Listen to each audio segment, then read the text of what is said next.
अभी गुप्त नवरात्रे चल रहे हैं तो उसमें दुर्गा सप्तशती का पढ़ना बहुत ही फलदायक माना जाता है। आज हम पढ़ेंगे दुर्गा सप्तशती का पहला अध्याय। मेघा ऋषि का राजा सूरत और समाधि को देवी की महिमा बताते हुए मतु कैटभ वध का प्रसंग सुनाना। महर्षि मार्कंडेय बोले, सूर्य के पुत्र सावर्णी की उत्पत्ति की कथा विस्तार पूर्वक कहता हूँ। सुनो, सावर्णी महामाया की कृपा से जिस प्रकार मनवंतर के स्वामी हुए उनका भी हाल सुनो।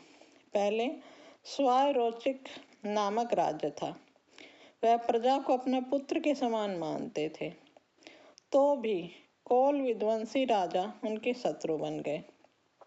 दुष्टों को दंड देने वाला राजा सूरत की उनके साथ लड़ाई हुई। कोल विध्वंसियों की संख्या में कम होने पर भी राजा सूरत युद्ध में उनसे हार गए। तब वे अपने नगर में आ गए। केवल अपने देश का ही राज्य उनके पास रह गया। वह उसी देश के राजा होकर राज्य करने लगे, किंतु उनके शत्रुओं ने उन पर वहां आक्रमण किया। राजा को बलहीन देखकर उनके दुष्ट मंत्रियों ने राजा की सेना और खजाना अपने अधिकार में कर लिया। राजा सूरत अपने राज्य अधिकार को हारकर शिकार खेलने के बहाने घोड़े पर सवार होकर वहां से एक भयंकर वन की ओर चले गए। उस वन में उन्होंने महर्षि मेघ का आश्रम देखा। महर्षि मेघा अपने शिष्यों और मुनियों से सुशोभित बैठे हुए थे। वहां कितने ही हिंसक जीव भी परम शांति भाव से थे। राजा सूरत ने महर्षि मेघ को प्रणाम किया और महर्षि ने उनका उचित सत्कार किया। राजा सूरत कुछ देर आश्रम में ठहरे। अपनी नगर की ममता के आकर्षण से राजा अपने मन में सोचने लगे, पूर्व काल में पूर्वजों ने जिस नगर का पालन किया, आज वह मेरे हाथ से निकल गया। मेरे दुष्ट और दुरात्म मंत्री मेरे नगर की अब धर्म से रक्षा कर रहे हैं कि नहीं। मेरा प्रधान हाथी, जो कि सदा मद की वर्षा करता था, सूरवीर था, मेरे वैरियों के वंश में होकर न जाने क्या दुख भोग रहा है। मेरा आज्ञाकारी नौकर, जो मेरी कृपा से धन और भोजन पाने से सदैव सुखी रहते थे, मेरे पीछे पीछे चलते थे, अब दुष्ट राजाओं का अनुसरण करते होंगे और मेरे दुष्ट और दुरात्म मंत्रियों द्वारा व्यर्थ ही धन को व्यय करने से संचित किया हुआ खजाना खाली हो जाएगा। इस प्रकार सोचता हुआ राजा बहुत दुखी हो रहा था। एक दिन राजा सूरत ने महर्षि मेघ के आश्रम के निकट एक वैश्य को देखा। राजा ने उससे पूछा, भाई तुम कौन हो? यहाँ तुम्हारे आने का क्या कारण है? और तुम अनमने से शौक से घूम रहे हो, इसका क्या कारण? राजा, ये नम्र वचन सुन। वैश्य ने महाराज सूरत को प्रणाम करके कहा। वैश्य बोला, राजन, मेरा नाम समाधि है। मैं धनियों के कुल में उत्पन्न एक वैश्य हूँ। मेरी दुष्ट स्त्री पुत्र आदि के लोभ ने मेरा सब कुछ छीन लिया है और मुझे घर से निकाल दी। इस तरह दुखी होकर वन में चला आया हूँ और मैं यह भी नहीं जानता कि घर में अब सब कुशल हैं कि नहीं। यहाँ मैं अपने परिवार का आचरण संबंधी कोई समाचार नहीं जान पा रहा। वह घर में कुशल पूर्वक है या नहीं। मैं अपने पुत्रों के संबंध में भी नहीं जानता कि सदाचारी हैं कि दुराचारी हैं। राजा बोले, जिस धन के लोभी स्त्री पुरुषों ने तुम्हें घर से निकाल दिया, फिर भी तुम्हारा चित्त उनसे प्रेम करता है। वैश्य ने कहा, मेरे विषय में आपका ऐसा कहना ठीक नहीं है। कहना ठीक है, किंतु मेरा मन इतना कठोर नहीं है। यद्यपि धन के लोभ में पड़कर पितृ स्नेह को त्याग कर मुझे घर से निकाल दिया, तो भी मेरे मन में उनके लिए कठोरता नहीं आई। हे महामते, मेरा मन फिर भी क्यों उनमें फंस रहा, इस बात को जानता हुआ मैं नहीं जान रहा। मेरा चित्त उनके लिए दुखी है। मैं उनके लिए लंबी लंबी सांसें ले रहा हूँ। उन लोगों में प्रेम नाम को भी नहीं है, फिर भी ऐसे निस्नेहियों के लिए मेरा हृदय कठोर क्यों नहीं होता। महर्षि मार्कंडेय ने कहा, हे ब्राह्मण। इसके पश्चात महाराज सूरत और वैश्य दोनों महर्षि मेघ के समीप गए और यथा योग्य न्याय संभाषण करने के लिए वार्ता प्रारंभ की। राजा बोले, हे भगवान, मैं आपसे एक बात पूछना चाहता हूँ, सो आप कृपा करके बताइए। मेरा मन अधीन नहीं है, मैं बहुत दुखी हूँ। राजधन आदि की चिंता मुझे बनी हुई है। मेरी यह ममता अज्ञानियों की तरह बढ़ रही है और समाधि नामक वैश्य भी अपने घर से अपमानित होकर आया है। इसके स्वजनों ने भी इसे त्याग दिया है। स्वजनों का त्यागा हुआ भी यह उनसे हार्दिक प्रेम रख रहा है, इसलिए हम दोनों ही दुखी हैं। हे महाभाग, उन लोगों के अवगुणों को देखकर भी हम दोनों के मन में ममता जनित आकर्षण उत्पन्न हो रहा है। हमारे ज्ञान रहते हुए भी ऐसा क्यों हो रहा है? अज्ञानी मनुष्यों की तरह हम दोनों क्यों मूर्ख हो रहे हैं? महर्षि मेघ ने कहा, विषम मार्ग का ज्ञान सब जंतुओं को है। सबके लिए विषय पृथक होते हैं। कुछ प्राणी दिन में नहीं देखते, कुछ रात को, परंतु कई जैव ऐसे होते हैं जो दिनों रात दोनों को देखते हैं। यह सत्य है, मनुष्यों में ज्ञान प्रधान है, किंतु केवल मनुष्य ही ज्ञान नहीं होता, पशु पक्षी आदि भी ज्ञान रखते हैं। जैसे यह पशु पक्षी ज्ञानी है, वैसे ही मनुष्यों का ज्ञान है। जो ज्ञान मनुष्यों में वैसे ही पशु पक्षियों में है, तथा अन्य बातें भी दोनों में एक जैसी पाई जाती हैं। ज्ञान होने पर भी पक्षियों को देखो, अपने भूख से पीड़ित बच्चों को चोंच से कितने प्रेम से अन्न खिलाते हैं। हे राजन, ऐसा ही प्रेम मनुष्यों में अपनी संतान के कारण पाया जाता है। लोभ के कारण अपने उपकार का बदला लेने के लिए मनुष्य पुत्रों की इच्छा करते हैं।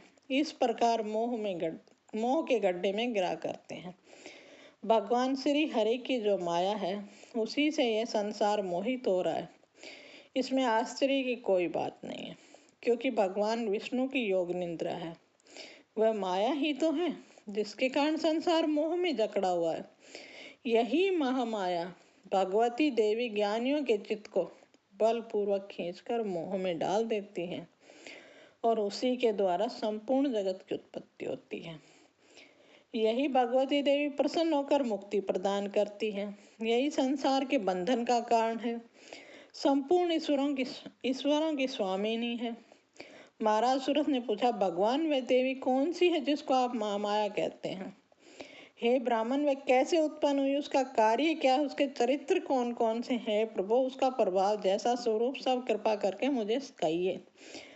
महर्षि मेघ बोले, हे राजन, वह देवी नित्य स्वरूपा है। उसके द्वारा संसार रचा गया है, तब भी उसकी उत्पत्ति अनेक प्रकार से होती है। वह सब आप मुझसे सुनो। वह देवताओं का कार्य सिद्ध करने के लिए प्रकट होती है, उस समय उत्पन्न हुई कहलाती है। संसार को जलमय करके भगवान विष्णु की योग निद्रा का आश्रय लेकर शेष सैया पर सो रहे, तब मधुकैटभ नाम के 2 असुर उनके कान के मैल से प्रकट हुए और ब्रह्मा जी को मारने के लिए तैयार हो गए। ब्रह्मा जी ने उन दोनों को अपनी ओर आते हुए देखा और भगवान विष्णु योग निद्रा का आश्रय लेकर सो रहे थे।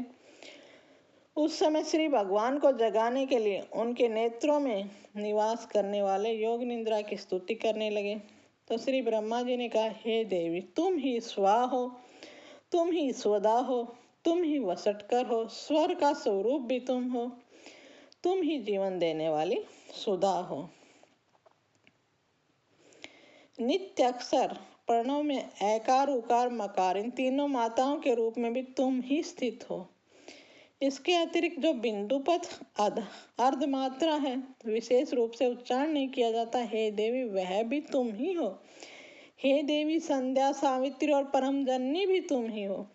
तुम इस विश्व को धारण करने वाली हो। तुमने ही इस जगत की रचना की है। तुम ही जगत का पालन करती हो। तुम ही कल्प के अंत में सबको भक्षण करने वाली हो। हे देवी, जगत की उत्पत्ति के समय तुम सृष्टि रूपा होती हो, पालन काल में तुम स्थित रूपा होती हो, और कल्प के अंत में संहार रूप धारण कर लेती हो। तुम ही महाविद्या, महामाया, महामेघा, महारात्रि, मोहरात्रि हो। श्री ईश्वरी और बोध स्वरूपा बुद्धि भी तुम ही हो। लज्जा, पुष्टि, तुष्टि, शांति और क्षमा भी तुम ही हो। तुम ही खड़ग धारणी, शूल धारणी, घोर रूपा, गदा, चक्र, शंख, धनुष को धारण करने वाली हो। बाण, भुसंडी और परिधि, ये भी तुम्हारे ही अस्त्र हैं। तुम सौम्य और सौम्यतर हो। यही नहीं, बल्कि जितनी भी सौम्य और सुंदर वस्तुएं इस संसार में हैं, उनसे सबसे बढ़कर तुम हो। पर और अपर, सबसे पर में रहने वाली सुंदर तुम ही हो। हे सर्व स्वरूपे देवी, जो भी असत पदार्थ हैं, उनमें जो शक्ति है, वह भी तुम ही हो। ऐसी अवस्था में भला तुम्हारी स्तुति कौन कर सकता है? इस सृष्टि का पालन संहार करने वाले जो भगवान हैं, उनको भी जब तुमने निंद्रा के वशीभूत कर दिया है, फिर तुम्हारी स्तुति कौन कर सकता है? मुझे भगवान विष्णु तथा भगवान शंकर का शरीर धारण कराने वाली तुम ही हो, तुम्हारी स्तुति करने की शक्ति किसमें है? हे देवी, तुम तो अपने इन उदार प्रभावों के कारण ही प्रशंसनीय हो। मधु कैटभ जो भयंकर असुर हैं, इन्हें मोह में डाल दो। श्री हरि भगवान विष्णु को भी जल्दी जगा दो और उनको मार डालने की बुद्धि भी उत्पन्न कर दो। महर्षि मेघा बोले, हे राजन, जब ब्रह्मा जी ने देवी की इस प्रकार स्तुति करके भगवान को जगाने और मधु कैटभ को मारने के लिए कहा, तब भगवान श्री विष्णु के नेत्र, मुख, नासिका, बाहु, हृदय, वक्षस्थल से निकल ब्रह्मा जी के सामने खड़ी हो गई। उनका ऐसा करना था कि भगवान श्री हरि तुरंत जाग उठे। दोनों असुरों को देखा, जो कि अत्यंत बलवान और पराक्रमी थे, मारे क्रोध के जिसके नेत्र लाल हो रहे थे, जो ब्रह्मा जी का वध करने के लिए तैयार थे। तब क्रुद्ध हो दोनों दुरात्मा असुरों के साथ भगवान श्री हरि पूरे 5000 वर्षों तक लड़ते रहे। एक तो अत्यंत बलवान तथा पराक्रमी थे, दूसरे महामाया ने भी उन्हें मोह में डाल रखा था। अतः श्री भगवान कहने लगे, हम दोनों तुम्हारी वीरता से अत्यंत प्रसन्न हैं, तुम हमसे कोई वर मांगो। भगवान ने कहा, यदि तुम हम पर प्रसन्न हो तो अब तुम मेरे हाथों से मर जाओ, बस इतना सा ही वर मैं तुमसे मांगता हूँ। यहाँ दूसरे वर से क्या प्रयोजन है? महर्षि मेघा बोले, इस तरह जब वह धोखे में आ गए, अपने चारों ओर जल ही जल देखा, तो भगवान श्री हरि से कहने लगे, जहाँ पर जल न हो, सूखी जमीन हो, उसी जगह हमारा वध कीजिए। महर्षि मेघा कहते हैं, तथास्तु कहकर भगवान श्री हरि ने उन दोनों को अपनी जंघा पर लिटाकर दोनों के सिर काट डाले। इस तरह यह देवी श्री ब्रह्मा जी की स्तुति करने से प्रकट हुई थी। अब मैं तुमसे उनके प्रभाव का वर्णन करता हूँ, वह सुनो। ये था पहला अध्याय। अब इससे अगला हम दूसरे अध्याय में सुनेंगे। इसमें मधु और कैटभ के मारने का वर्णन किया है महर्षि मेघ ने राजा के थ्रू।